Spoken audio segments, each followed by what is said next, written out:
U.S. government debt is now the highest in history. The last time U.S. debt was this much was during World War II, when military spending hit record highs. It's now more than $34 trillion, and that number keeps climbing. Our debt could balloon past the point of no return in 20 years, according to some experts, and it could send the biggest economy in the world into a financial crisis. So how do we get out of this, and what happens if we can't? I'm Layla Maiden, and I cover all things investing and money.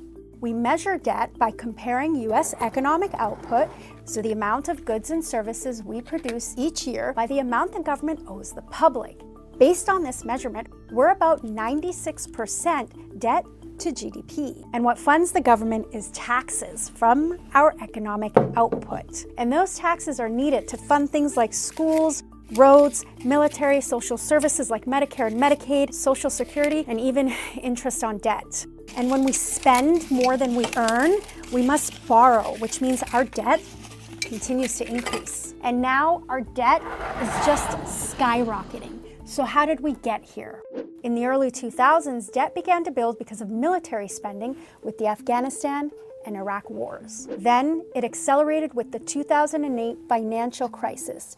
Markets crashed, people lost jobs, and there were fewer taxpayers. After that, spending programs ticked up, and then the 2017 Tax Cuts and Jobs Act further reduced tax revenue. And finally, the pandemic hit. The U.S. needed to borrow even more money to cover COVID relief spending programs. And all of this creates a deficit, which is when you spend more than you earn and you have to borrow the difference. And this is why the debt continues to accelerate.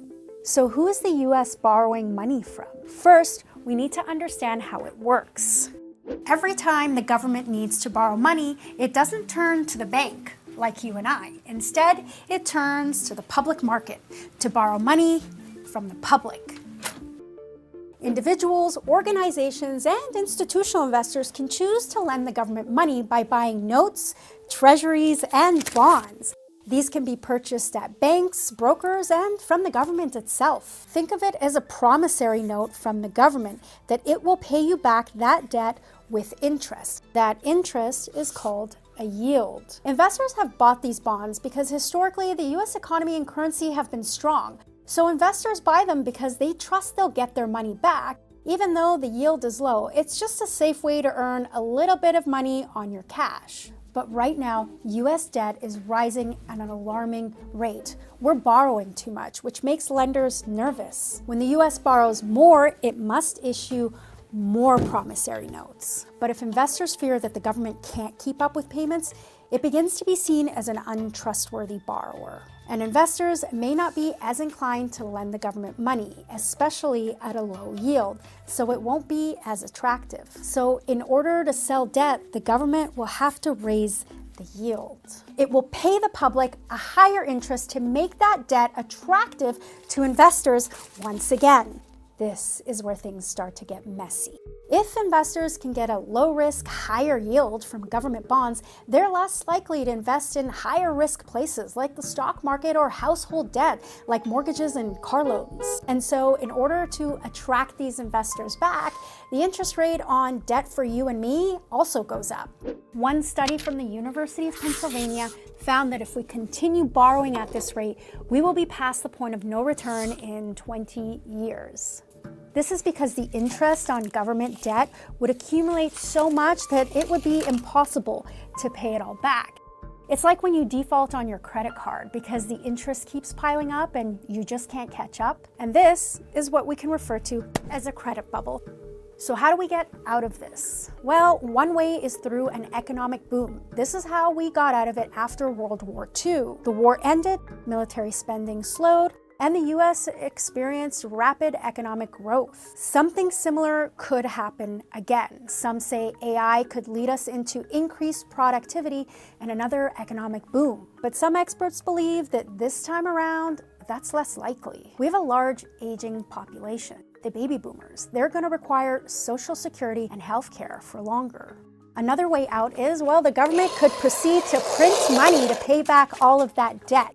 It sounds like an easy option, but actually it's a very scary one. If we increase the supply of money, this leads to a supply-demand problem.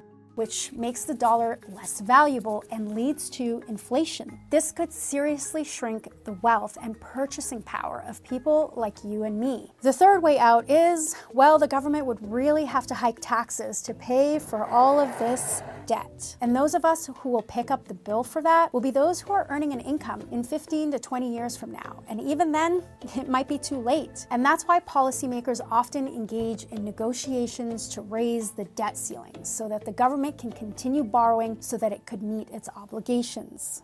Let's face it, it's not likely the US government debt is going to be paid back anytime soon. So how can we prepare for this possible looming crisis? Well, it's hard to say, but some experts recommend investing in assets that aren't impacted by inflation and appreciate at the same time. Examples include real estate or certain types of bonds like TIPS or I-bonds, and consider international markets from countries that have strong balance sheets. However, it's hard to predict because we haven't really been here before.